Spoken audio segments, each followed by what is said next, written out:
It's Nick and Mike's top 100 games. But does anyone care what they have to say? Lit. I know I don't.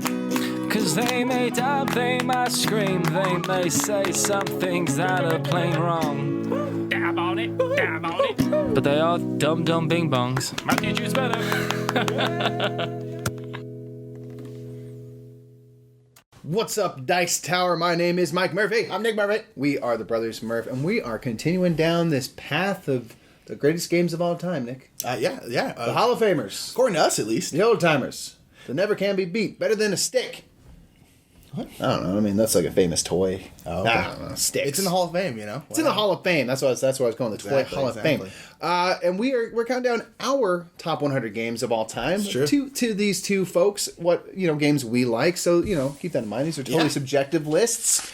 You may agree, you may disagree. Put your thoughts in the comments below on the games we mentioned. But I just want you to know that our thoughts are our own. Yeah. We're individual people. True. Okay? We're not just one single unit, and we certainly are not beholden to any corporate greed, no super PACs. We've proven that over and over again. Yeah. Over and over with this list. So we're just going to continue on with the free and fair top 100 list, right with number 60 to 51 is what we're doing. I think we ought to start at 60 instead of 51. That makes sense. Because if they see the last one, then they're just going to stop watching. That's true. Make them wait. Yeah. All right. Number 60 is coming up, folks. Let's do it. 60. Whole new world of possibilities. So number 60 is brought to you by this sweet Ellis Island mug. You know when your Uncle Ted goes somewhere and then for Christmas, instead of giving you something you want like money, he gives you a mug from one of his random travels. That he went on, that you weren't invited to. But now you have this sweet reminder of that. Ellis Island mug. And all those responses they have to give of, I love it. Cool. Thanks.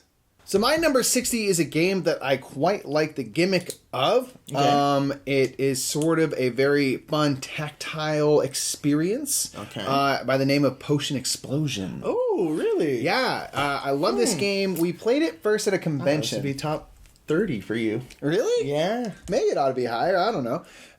Dude, your list. Yeah, Potion Explosion is super fun, man. It's great. It's a game we played first at a convention, and we just because we'd seen kind of these people playing with like this marble contraption. I'm like, what is that? It looks like Candy Crush or something. Yeah. And then we played it and loved it. And I managed to find a used copy that had all the pieces and everything. I know, it was a sweet grab. Yeah, for like $30 or something, which was nice. And I at least have the app of it, and I really love the app version. I play it all the time.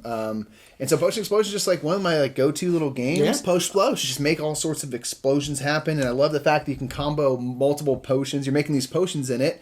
Then you get to use the potions for these little one-time effects. Yeah. And I love that. It's just like, if you get 8 potions, just bust them all out in one turn. Who cares? Yeah. Go totally. crazy. Totally. Just make potions. Yeah, and it's a game where it has a gimmick, but the gimmick is integral to the game. It's not just there. And so the way that I love it. the marbles slide down. You're trying to ultimately collect the right color marbles to fill out they're basically ingredients for your potions. But the way you can you always pull out one on your turn, but then if 2 marbles slide and collide together that are the same color, it causes an explosion. You get to pick up all those marbles. There you go. And those will slide together. You pick up all those marbles. Yeah. And it's just very satisfying when you create a huge combo. I'll do that all the time, even if I don't need the marbles. 100%. I just It's want just to have satisfying. 80 in my hand and be this is dope. It's just super satisfying. Absolutely, yeah. That's my number 60, Potion Explosion. Cool. My number 60 is a classic, a modern classic, and that is Ticket to Ride. Oh, yeah. And I'm talking about just Ticket to Ride, you had Ticket to Ride Europe on your list, but I've played normal Ticket to Ride, the US map, more. And I like it better than Europe. One, because I don't really like the train stations in Europe, because I think they're confusing, and they just I like in Ticket to Ride that you can just get blocked out from places. I think it's really fun. I think it's great. And Europe mitigates that a little bit, but mostly the reason I like Ticket to Ride the USA map is because it's just easier for people to wrap their heads around because it's a USA map. The Europe map, which is actually the one we have, they're all, none of them are written in English. I mean, they're not written either, but they're written how they're pronounced. So instead you can know to go to that, but it's nice knowing what city it is. Oh man, Nashville. Yeah, exactly. And so it's just familiar for people. I have a lot more track record with normal Ticket to Ride, and I like it. But I like how simple it is. I love Ticket to Ride. It's not my favorite kind of Ticket to Ride, and it's not yours either. I know that for a fact.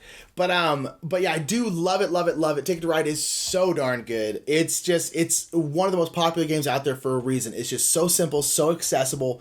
I've never really had it go badly. It's just, it's such a good gateway game. Ticket to Ride, USA map, face. So what you're saying is you hate Europe. Yeah, mostly. That's what I'm getting at. You heard it here, folks. All those European watchers out there. Heard doesn't it like here. you. Doesn't like you. He's glad Brexit happened. Oh, jeez. Let's go into 59. 59? 59! Number 59. Wait! Don't forget to join the Carpenters Union, everybody. Yes. Remember, these 3 things. Measure twice, cut once, pay your dues on time, baby. Unionize. Today. My number 59 is a game that Mike mentioned last list, I believe. But it is a game that killed Citadels for us. And that is a game called Libertalia. Yo ho, that game is so much better. Yes, it sure is. Libertalia is a great kind of Citadels type game, simultaneous role selection where you're given a certain amount of roles and everyone has the same amount of rolls, same 9 rolls, and then the game takes place over 3 general rounds, and each of those rounds has 6 little mini rounds. And each round you're choosing a role, and the roles have different ranks. And the ranks they have, if it's a higher rank, they go first in the order of usually getting to choose stuff. Yeah. And get to do stuff, and all of them have little powers. But everyone starts with the same 9, but you only use 6. And then whatever the 6 you use, they all get discarded. But then you have 3 left over. But not everyone has the same 3 left over because it's all simultaneous selection. Yep. Then you get 6 more rolls that, again, everyone has the same 6 rolls. But now you have same 6 and then 3 that are different. And then you do the whole thing again. And it's just this great simultaneous selection game where it's just trying to play the players and trying to figure out when people are is he gonna play the butcher the same time I'm gonna play the butcher, or like, or can I do this and manipulate this, and it's just so much fun. It's super light. The art is beautiful. We talked about it last time. Libertalia is great. Get rid of Citadels. Throw it in the trash. Get Libertalia. Get rid of it. It's better in every possible humanly way. I love it. So fun. Yeah, it's great. Libertalia theme. The art is wowzers. Very good. Very pretty art. Libertalia, man. Libertalia is great. My number 59, I love it. Love it a lot. My number 59 is an awesome game that has some of the best simple iconography that you could possibly imagine in a very beautiful game that has table presence out the wazoo. Blue-orange game called Photosynthesis. Oh, okay. Okay, yeah. It's a game all about being trees. I love it.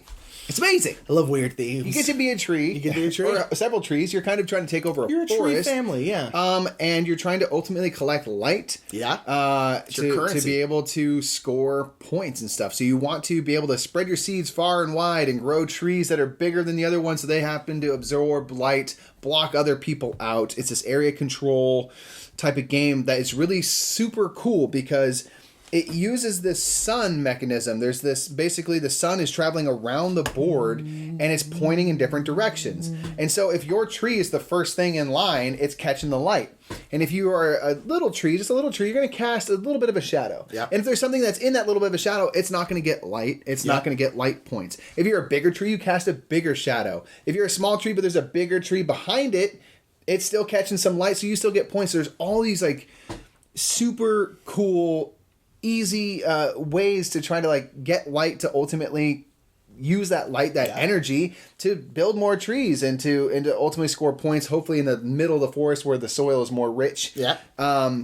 It's so cool, the idea, because it is how it works in the forest. Yeah. Like bigger trees catch the light first and they do better. Smaller trees that are underfoot of the big trees struggle more. Yeah. And then they become like carnivorous and weird, right? And it's just like so cool, the idea of like the way that the shadows work and everything like that. Yeah. And it's just really simple. If you're a small tree, you get 1 light. You cast a shadow that's 1 space away. If you build a seed from that, you can put a seed that's 1 space away. Yeah. If you're a medium tree, you get 2 light. It casts a shadow that's 2 spaces long. You can put seeds 2 spaces away. It is one of the best games at that. Yeah. Straightforward and simple. Yeah. And it's very easy on a little player board that reminds you how much stuff costs to Best upgrade player it. board in the game, in my opinion.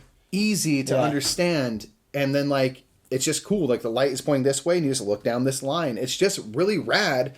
And it's this interesting game that can kind of be cutthroat. Yeah. And it's all about trees. Yeah. I mean, just like it's great. Unique theme, interesting, mechanics and stuff. Great iconography, beautiful presence. Like photosynthesis is just cool, man. Primo. Super cool, and it's a good game on top of it. Photosynthesis is my 59, and I love it. Love it. All right, cool. 59, and move on to 58. Let's do it. Trees!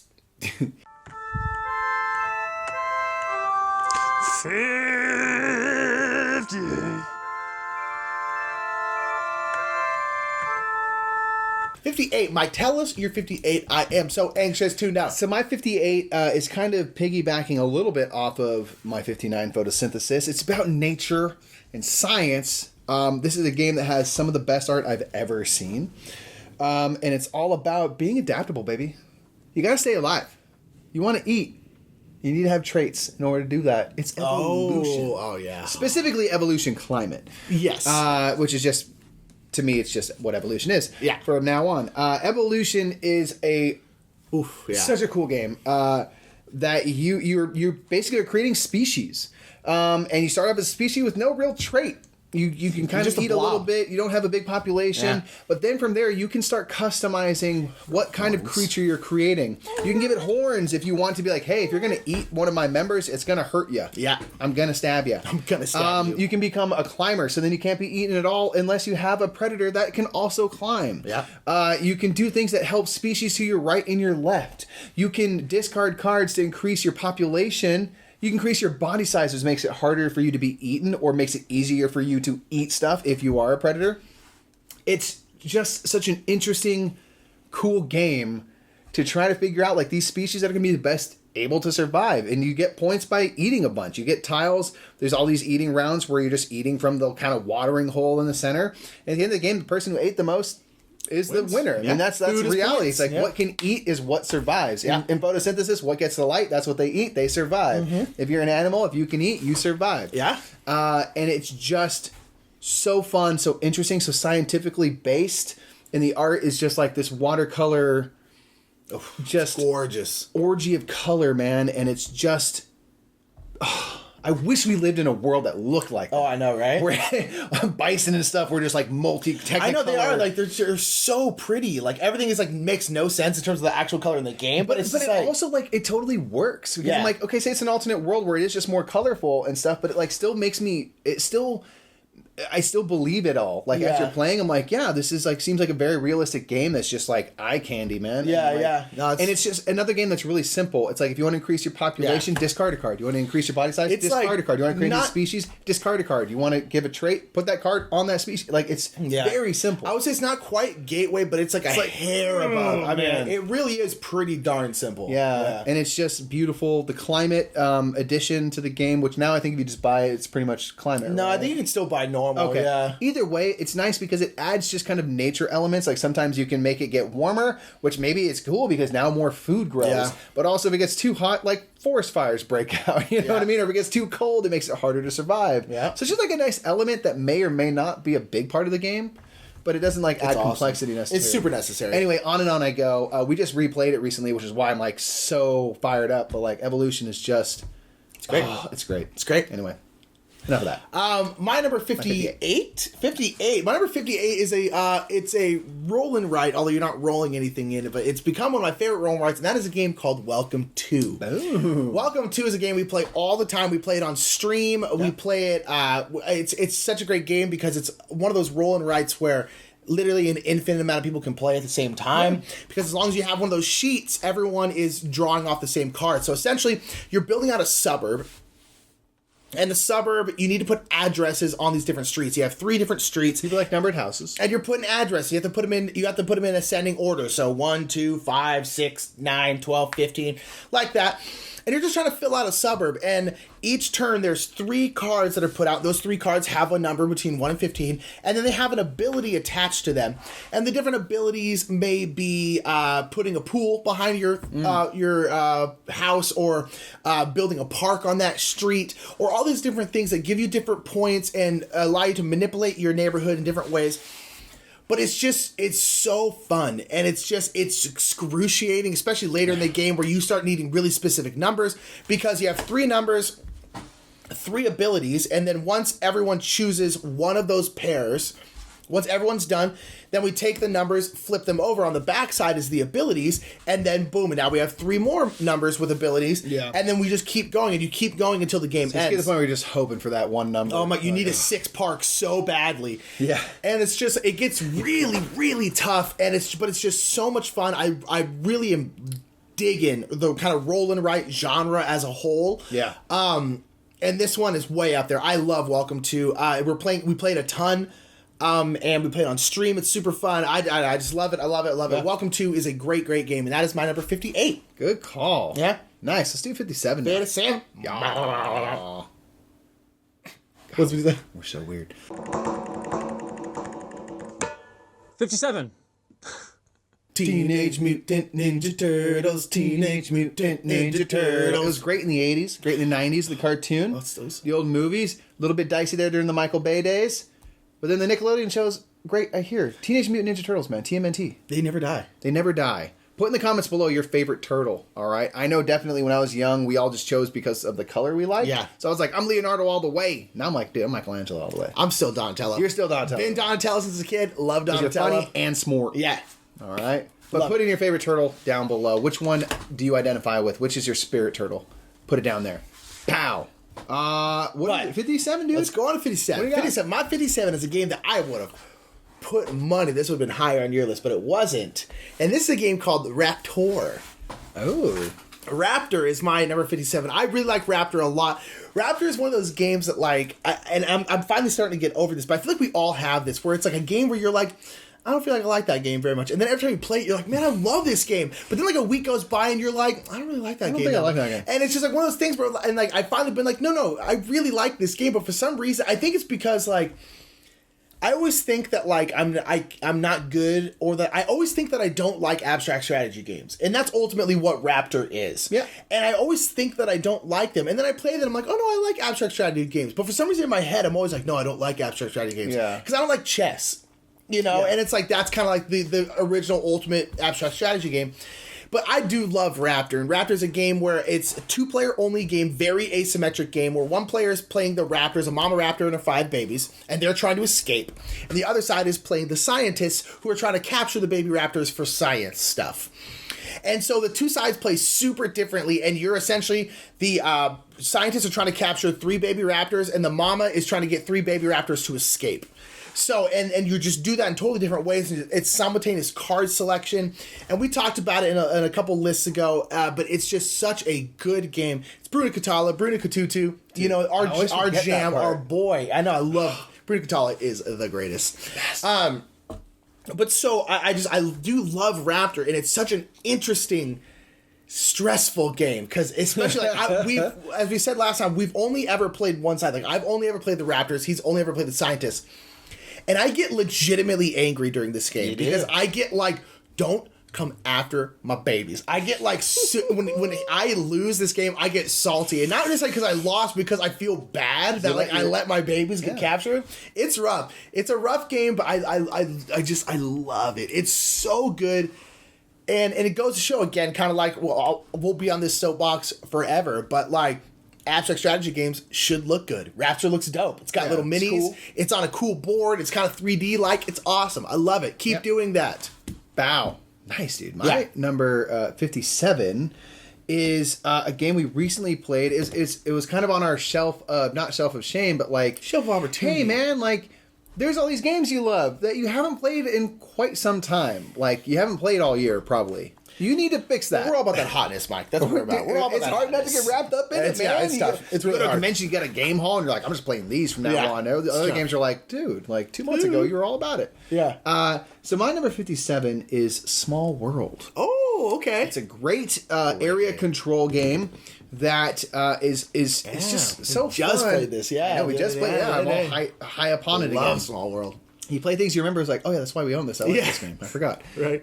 Small World is an area control game where you're various fantastical beings that all have an attribute, and these are randomly generated. So you're going to have like a wealthy wizard, or flying a stout halfling, or a flying orc, or stout halfling makes sense. There's like a berserker skeleton. and all these different combinations of creatures that have their own thing that helps them score more that they can do paired with an ability.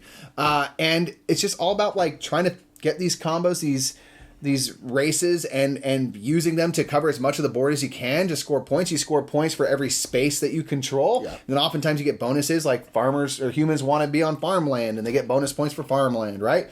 But there's going to be a point where you can only spread out so far. You only got so many people, man. You got so many people. And eventually you're going to have to go and decline. Yeah. And basically you flip over all the tiles, but they remain on the board, but you only get one of each. They're kind of weak and just sort of like there still. And then you get a new race on your next turn and you get to repopulate the world. So for a while you kind of have two races going, even if one's just kind of sitting there waiting to be wiped off this earth. And it's just really fun just trying to like figure out when should I go and decline, how best to spread out my units, how best to exploit my little ability that I have, you know, when to make changes and things like that. And it's awesome at all player counts because every player count comes with its own board. Yep. So a 2-player game is going to be just as tight and contentious as a 5-player game, you know, given the amount of space. So it's just genius in terms of scale. Every area control game needs to do that. Like, it does. Or have some way to scale the board. Exactly. You know? Most good ones do. They have a mechanism to like keep it tight. But Small World, I think, is still probably the one I've seen do it the best. Yeah, it's just so good. Because it's just unique, beautiful boards. Yeah. At any player count, you win. And so, yeah, Small World's my 57. Yeah, and Small World's great. We have the River World expansion, but that's new boards. It's not any new races or abilities. We still have no expansions for this game. Yeah. And there's tons more races and tons more abilities, and we don't have any of them. Like, and I still really love it. And I still love it that much, you know? Because the combinations might always be different. Oh, they're always different, You might encounter, you know, a new combination of something you've seen a billion times before, and you're like, oh, well, now I've never played it with like this. Let's try that out, you know? Totally. Anyway, that's my 57 Small World. Love and we need to get some expansions because then it's going to breathe even more new life into a classic at this point. That's my 57. Let's do 56. 56. So what'd you do last night? Oh, man, I saved someone's life, dude. Are you serious? Yeah, dude, I did it with gauze, man. Like, gauze is super overlooked, but, like, I had my gauze with me as always. You know, I always have my gauze. And, like, this guy, we were at a party and he was bleeding out, and so I got my gauze and I like, helped out and stuff. It was great. Dude, and so, like, the guy lived and everything? He's like, cool? Oh, no, he died. I had saved someone else. But the point is I had gauze and, like, it helped, you know, but he died. Yeah, he died. What was the gauze of death? The gauze of death was he choked. He choked to death. Bummer. Yeah. But so you wrapped him in gauze even though he was choking? Okay, the point is I had gauze, and I need you to stop asking questions. Okay. So my number 26 is a 2-player game, much like Raptor for You was a 2-player game, still is a 2-player game. It's a 2-player little card game that we bring just about everywhere we go because it doesn't take up a ton of space, doesn't require a lot, and there's a lot of intrigue and stress, and it is Hanamakoji. Oh, really? Hanamakoji, man, yeah. What? Your list is... It's in the mid-50s. No sense. I figured this would be in your top 20. You love this game. I do. Man, I love all of these games. I didn't know you hated board games.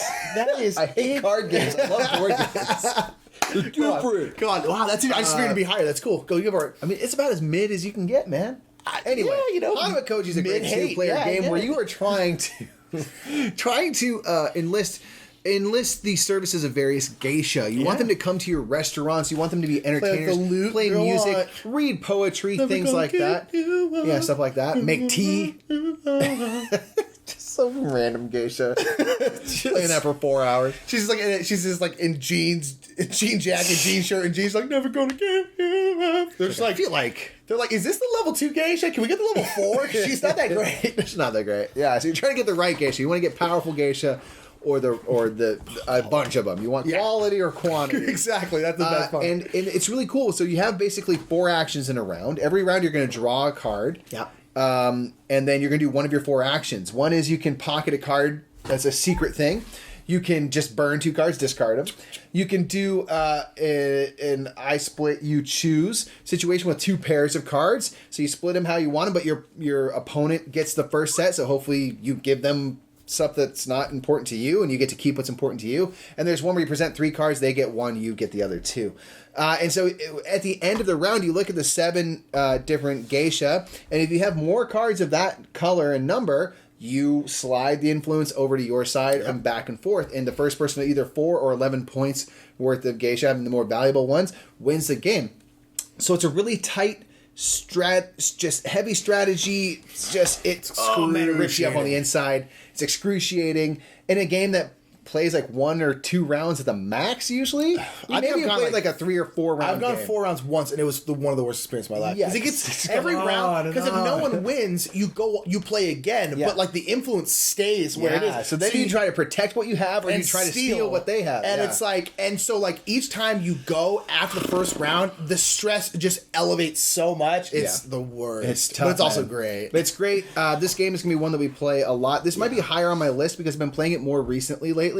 But my 56 is... Oh, interesting. No, it'll be higher. It might be appropriately high to you at some point, but for now it's 56. Okay. Hanama Koji. Cool. All right, my number 56 is what we're on. My number 56 is a game where you will need a bunch of gauze. Actually, no, you won't. You won't need gauze because in this game you are trying to kill people. It is one of my favorite themes ever, and this game is the Bloody Inn. Oh, okay. Yeah, exactly. Murder, exactly. Murder. The Bloody Inn is a really weird game that I'm so enamored. Like, we don't play this game very much, and like, I understand it's not the best game ever, but like, for some reason, I'm so enamored with this game. I love it. But the Bloody Inn is a game where all the players, run an inn in like France or somewhere. Wherever you it's France, because you have francs in the game. Yeah. So in France, it's like that. And then you collectively, as a family, realize, like, we can make more money by killing our guests than by having them stay in our inn. That's interesting. So throughout the game, guests are constantly coming into the inn. Some of them stay and then leave, no problem. But then you decide to kill some of them. And then you have to bury them underneath, like, your inn. So throughout the game, you're getting different cards. So it's interesting because each card has multi-use. So like this guy's like the carpenter. And then so there's the carpenter, and that's what he's worth. But on the bottom half of this card is like a building that he could be turned into, essentially. So I can recruit him and turn him into a building, and now, it's like the shed. And there's a certain amount of bodies that can be housed under each thing. Yeah. So like the garden can hold like 1 body, but like, I don't know, the ballroom can hold like 3 because it's really big. And so it's interesting, and there's different ranks of people. There's people that are more expensive. There are people that are less expensive. There's like peasants that you can kill, but I don't, because I always feel super bad because they always look really sad. But essentially, also on top of that is you can recruit people to be on your side. So like, I'm like, oh, here's this bishop. I'm going to recruit the bishop to be on my side. And now he's going to help me commit these atrocious crimes. And it's a really weird theme, but ultimately it's a big balancing game, because when on your turn, you get to do like an action, and then like, but when you decide to take out a guest, that guest is just a body. And it's not buried yet. It's not on the floor. It's not immediately buried yet. And throughout the game, there's cops, policemen who are coming into the inn, and you got to make sure all your bodies are underneath stuff before the cops see them and stuff. So it's this weird balance of like trying to balance like how much can I get away with before like it's becoming an issue, but then also on top of that, you can mess with people because like you can decide to bury a body underneath someone else's plot of land, but you have to give them half the money for it. So I'm like, so if Mike has 1 spot and he has a body, I'm like, you know what? I'm gonna bury this here. He has no choice. I have to give him half the money, but all of a sudden, boom, that spot's done now. And then Mike also has a body, and then now I gotta bribe a cop. And then the cop rolls through. He's like, who's that? What's going on here? It's a really weird game, a super weird theme that I absolutely love. I love it so much. The Bloody Inn's great. I love it, love it, love it. Always will love it. Good call, dude. Yeah. Boom. That's number 56. Is number 55? 55. Stay alive. 55. What you drinking? Gas station coffee. Gas station cappuccinos, huh? Gas station cappuccinos. I don't know what's in these powders, but you know what? Whatever it is comes out hot and has some flavor or other. Piping hot. Yeah. Go to Mocha Cappuccino Latte. I don't know if they taste different, but same machine, every gas station across the nation. You got it. Gas station cappuccinos. Get yours today. Why go to Starbucks when you can get this for about the same price? My number 55 is a game. I am not a. I haven't looked. My guess is it's the highest social deduction game on my list. I am not a big fan of social deduction games as a whole. They stress me out a little bit. I don't. I as time has gone by, I have liked them less and less and less and less and less and less and less to the point where now I'm like, for the most part, I'm like, I don't want to play it. I refuse to. I don't like to play them. Enough. This is one social deduction game that I like.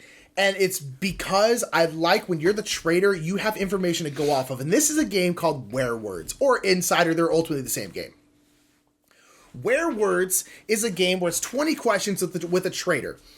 No. So there's one person who's the mayor, and that person picks a word, and the word is like banana. And then it's 20 questions. Everyone else has to ask yes or no questions to try and get to banana. But there's a trader amongst your mix. There's a werewolf. So as everyone's closed their eyes, the mayor picks the word, everything like that. And then Eric Summer from the Dice Tower goes, werewolf, open your eyes. And the werewolf opens her eyes, and the werewolf gets to see the word. He goes, oh, it's banana. Okay, cool. And then the werewolf closes her eyes and goes, seer, open your eyes. And then the seer opens their eyes and sees, okay, it's banana, cool. And the seer is on the team of the villagers, most team, and then the werewolf is on their own. And then you have the mayor, who is just essentially playing the yes-no person. And then who may also be the werewolf. Yes, may also be the werewolf. So it's ultimately just 20 questions. So you're asking the question like, is it a food? And then they put, yes. Is it a person? No, I just said it was a food. All kind of stuff. But the seer, what the seer is doing, because the seer knows the word, the seer is trying to guide the group towards the word. Yeah. With like kind of pointed questions without being obvious. Is it yellow? That kind of stuff. And then the werewolf is trying to derail the group away from it. So they try to ask questions that try to make it, oh gosh. And so then at the end of the game, if the werewolf wins, like they didn't get the answer, then the whole team has a chance to try and vote who they think the werewolf is. Great. And if they get it right, then the villagers win. And then same is true. If the villagers win, the werewolf gets one chance to try and guess who the seer was. Like, who do I think was the person really guiding this whole thing? Yeah. And it's just great because as the werewolf, you have something to go off of. You know the word, and it's easy to stay kind of under the radar because you can just ask kind of offhanded questions that are like not really relevant, but not really like... They don't raise suspicion. Yeah, exactly. And I think that's, at least for me to enjoy a social deduction game, a lot of them, it comes down to like, how good are you at lying? Yeah. Like, okay, you want to play werewolf? How good are you at lying? That's what it ultimately comes down to. And I don't like those kinds of games because they stress people out. They stress me out. But this one is like, oh, I have something to go off of and I really love it. Werewords is amazing. Get it today. It's lovely. I love it. Right. Now, my number 55 is another two-player game. It's not a social deduction game. That'd be odd in a two-player game. If they could pull it off, that would be cool. It's a trick-taking game that you've talked about before called Fox in the Forest. Yeah, that checks out. I like trick-taking games. Nick's, tries to say he's not a fan of trick-taking games, but I think you're realizing you just need the right trick-taking game. I understand I'm not a fan. I'm just not good at them. Yeah. There's a difference. All right. I like them. I think I am good at them. You are good generally-ish. I mean, I'm okay.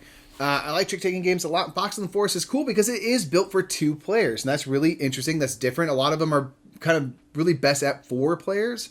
Especially because they're kind of modeling after Hearts and Spades and things like that, which I like.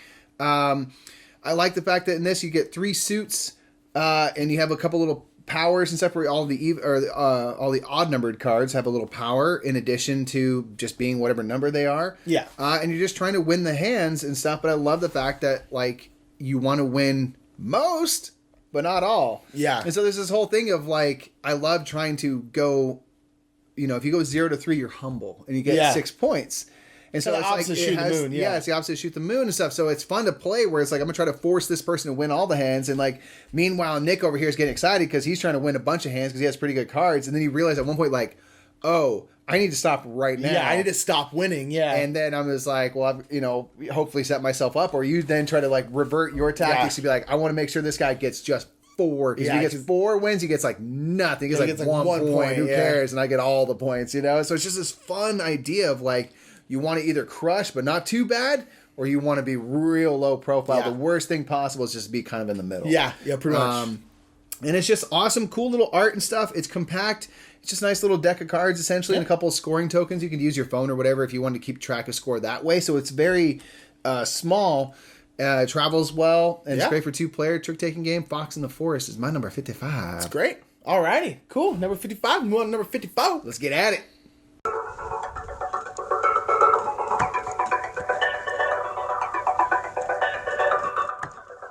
54.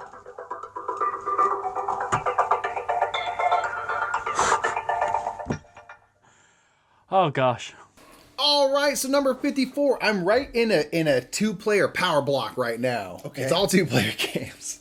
This is a two-player variant of another game, a drafting game. And this one I think is probably, I like to play it this way better. It's Seven Wonders Duel. Oh, that's fine. Yeah. Yeah. What? You seemed like, do I like this? You seem very unsure about whether or not this game should be this high. Oh no, I love where it's ranked. Okay, sure. cool. No, I love this game. Okay, cool. It's just funny how like all the two-player games are like they're all boom, boom, boom, boom. Yeah, I know. Seven Wonders Duel is great. Yeah, totally. Seven Wonders Duel rips. It's a two-player version of Seven Wonders, which uses similar cards and tactics. Ultimately, you have like military might. You're building resources. You're getting wonders. And science and stuff, but it builds like these like little pyramid of cards, almost like the whatever Spider Solitaire, whatever you had to do. Yeah. And you reveal cards which then become available to you if you have the right resources to purchase those things. If you have like brick and stone and whatnot, and wood, and it's just a really fun, tough game. Where like I won, I think the first game we ever played of it, and then went on a string for like a year where I lost. And now it's like 50-50 again, but yeah. It's kind of like 50-50, but yeah, it's just this weird thing of like, I was like, I'm going to be great at this game. Like, no, you're not. Not for a long time, you won't. But it's just his really fun version. We played Seven Wonders Duel. I played it for a long time before I ever played Seven Wonders. Yeah, we played Seven Wonders the first time this summer, right? Yeah, I had played it once before, but yeah. And it's like a cool drafting game that I really quite like. But Seven Wonders Duel is just like so fun, so interesting. The way that you try to... Q22. Is it really? Yeah. Dude, I always forget how Bruno many... Catala, best. After this is over, I'm going to go through and look at how many Bruno Catala games I have. I bet it's a Bruno Catala, the man. So there you go. That's all I need to say. Bruno Catala. Yeah. And just the way that you reveal cards and hopefully acquire these cards for your own thing while hoping to deny the other player free shots at cards is awesome. I just love it. Yeah. Just love it. It's great. Boom. Seven Wonders Duel. What's your 54, Nick? My 54 is a game that we actually... I'm curious of... I'm going to look at the list afterwards. I'm curious what it is for you, too. It's like, what's the highest ranked game that you don't own? My hunch is this is not it. But we don't own this game, is what I was going to say. Okay. And this is a game where I feel like you're going to need insurance if you had this. Because, let's be honest, getting a car wreck is rough. You know, it's not the funnest. You know, your house gets decimated by a volcano. Real tough. But you know what the worst thing for an insurance company is? Bear attacks. Bear attacks. And that's why you need to get Fidelity Insurance for bear insurance. They have the best bear insurance around. It's true. Best bear insurance around by Fidelity Insurance. Pick up your insurance today. Make sure you protect yourself from bears, especially if you were going to open a bear park. You don't... Right. Right. If you're going to open a Barron Park, because Barron Park is my number 55. That's all right. 54? 54, man. I went around like this to get to that one. No, that was very well done. I had no idea where you were. Barron Park is my number 54. I love Barron Park. We actually don't own it, but it's one of the games where I got to get this game. I got to get this game. Phil Walker Harding is becoming one of my favorite, kind of gateway light level games, because we just played Gizmos. Yeah. Which, we played, I think, after mid our list, so it's not on there, but it probably would be. I love Gizmos. Another Phil Walker Harding. But this to me is patchwork. You have these polyomino tiles, and you're essentially making a bear park. So it's all different kinds of bears, like koala bears and polar bears and different panda bears. Enclosures and stuff. Yeah, and you are building out this park, and you're putting these enclosures in there and trying to surround certain things to essentially get more boards to be able to get different tiles and stuff. And it's just this really light version of something like a patchwork or cottage garden, but with a way better theme and just way more streamlined and fun, in my opinion. I've never been a big fan of cottage garden and stuff. It doesn't overcomplicate itself. No, not at all. It's fun, it's smooth, and I absolutely adore it. And it's a game that we've just never really come across in a game store, and I think that's the only reason why we don't have it. I feel like if we did, we'd be like, oh, we should get this. I assume we would. I've never seen it in person. No, I haven't either. And so it's someday I'm sure we'll get it, because it's a great little kind of gateway level, maybe a hair above, but ultimately such a great game. Love it, love it, love it, love it. Barron Park is my number 54. I just adore it. Good call. Let's get up into 53 now. Oh, I'd say it's about 53. All right, number 53 is a game that I guess I probably should have given. I didn't look at my list. I should have given you so much crap a couple of minutes ago because my number 53 is Hanamakoji. Oh. Sorry. Hey, Nick. I just figured it'd be higher. War games, Nick. I figured it'd be higher. I guess on both of our lists. That, like, literally your next one was going to be Hanamakoji. It's almost that close. It's pretty close. Hanamakoji, we talked about it a couple minutes ago. It's great. Nothing wrong with the middle, man. No, it's nothing wrong. I just thought I liked board games more. And so it's a great game, though. What I'm getting is that you hate playing games with me specifically. That's what it's a 2-player game, and that's why it's not very highly ranked. That's why I hate Raptors come and gone already, too. I see how it is, Nick. I love Hanamakoji. It is the most excruciating game just because of the fact that, one, you have a hand of cards, and you constantly have to give your opponent cards. 2 of the actions you have to do are giving your opponent cards, and you may be giving them exactly what they want. Yeah, because you don't know all the cards that they have. You don't. And there's also one card that's burned out in the beginning of the game, so you don't have complete information. And it's wonderful. I'm not going to go into it again. My number 53 is Hanamakoji. It's amazing. It's cheap, it's small, it's amazing. Go get it. If you like 2-player games, it's wonderful.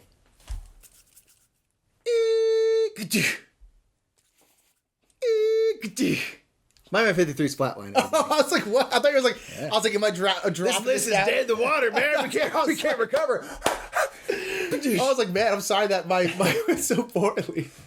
Your commentating was terrible. No, 53 is Flatline for me, man. Okay, that's Flatline. Fair. It's a dice chucking cooperative game that has real-time elements where you're trying to save people's life. It is a sequel to Fuse, another dice chucking real-time game where you're working together to save people or to defuse a bomb. So Flatline takes place just seconds after the bomb went off in Fuse. I see you want to laugh. What's up? No, it's just I forgot to change shirts. This number is also sponsored by Fidelity Insurance. What happens on Flatline when the doctors let you down? Flatline. One of those bears mauled the people. We forgot to change shirts. Keep going. We're not cutting this out. These bits work.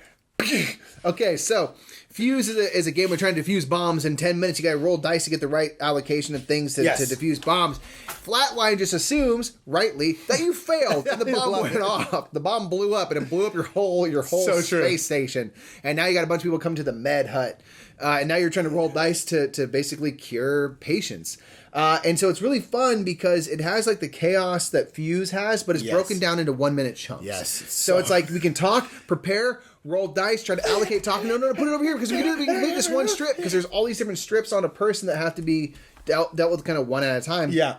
And so you have to communicate in real time, but then after the minute you get to debrief, talk about. So I feel like it promotes more discussion. Yeah. It's more of a true cooperative game in terms of like strategy. Whereas Fuse, which is awesome, is just like move. Just you gotta move. You gotta move as fast as you can. So Flatline's a really fun game that we really enjoy, and it's very difficult, like a good co-op ought to be. And just can't speak more highly of it, man. I love the real-time elements. I love that it's broken down. The game is easy to understand. The dice and stuff are all independent kind of symbols, in addition to color. So it helps with color. Colorblind. It's very colorblind friendly. Yeah, absolutely. And just kind of, it's just a cool, fun game that has always kind of gone over well when we played it. So yeah. That's my number 53, Flatline. Cool. Change your shirt. Or don't. Number 52. Let's do it. We'll see what shirt he's wearing.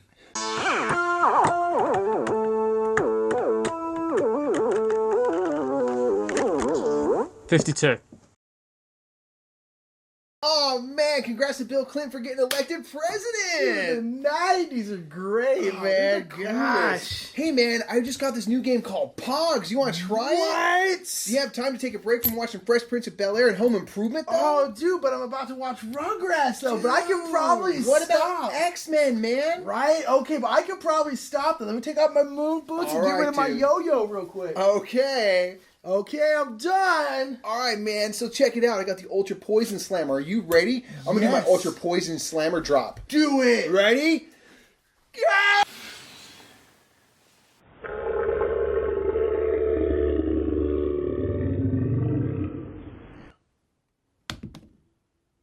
How do we play this? Pogs are lame. But I guess we got to keep playing because Pogs are going to be popular forever. That's right, they are. What are we going to do? You want to skip it? Yeah! Dude, the 90s are crazy. They were insane. I love those things. Gosh. Pogs for life. All right, folks, let's get to number 52. Speaking of the 90s, you know what? The 90s was an age ago. It's a million years ago. You know what else was a million years ago? Stone Age. Look at that right there. Okay, good. I was like, I figured this one's higher on your list. Okay, yeah. Hell yeah, man. You love it. Okay, so I went off, right? When Nick was talking about it, I was talking about how much I freaking love the theme and how, like, thematically it makes sense. And I trip out on it all the time. You go to the Love Hut and there's all of a sudden a new worker. We all know how that happens, all right? It's how we all got here. But then the whole idea that at the beginning of the game, you just are trying to eat. You have to survive before you make anything. And then once you kind of do that, you get your agriculture going. Now food isn't so much of an issue. So let's start like trying to get precious materials to build structures and stuff like that. I love the fact that it's a dice rolling game. So dice can not work out in your favor if you're rolling them and your name is Michael E. Murphy. It's true. SAG after eligible. So one thing you can do is you can develop tools that basically you can tap, which will increase your dice rolls, which makes sense. If you have better tools, you're better at cutting down trees in the forest. You're better at like making bricks and whatnot. So it's just everything about the game thematically ties back into like what life would have been like in that time. But it's ultimately kind of a light-ish worker placement dice rolling game. Yeah. I just love that about it, how it's deeply thematic in its ways. And on the surface, you might not ever think about it. So just, I can't remember. There's at one point we were playing, all of a sudden we're kind of like, whoa, like think about everything in this game. It's super thematic, And it's just so cool. It's a great one that we like to play if we're kind of introducing the idea of worker placement to people. Can't speak highly enough about Stone Age. It's my number 52. I love that game. Yeah. Cool. My number 52 is a game that was mentioned in this list already with Mikey, and that is a game called Potion Explosion. Yes! Potion Explosion is a great game. Again, it's the epitome of you can have a gimmick in your game. You can have it, but your gimmick needs to make sense. Because I love gimmicks in games if they make sense. I hate gimmicks in games if they're just there, for the most part. Mm-hmm. And so I love the fact that the Candy Crush element of it. Again, I'm not going to repeat a whole bunch of different stuff because there's no point. But I love Potion Explosion. I said it better? Yeah, pretty much. But it's great. It's so fun to introduce to people because it's pretty simple. It's ultimately like a pretty gateway level game, and it's just delightful. I love Potion Explosion. I love everything. It's a delight. It's great. If you haven't tried it, give it a shot. If you want to try it, also get the app. The app is also really, really great, which Mike mentioned, but the app is really, really great. But yeah, Potion Explosion is my number 52. It's wonderful. Boom. Let's get into 51, man. Let's get this list out. Yeah. 51.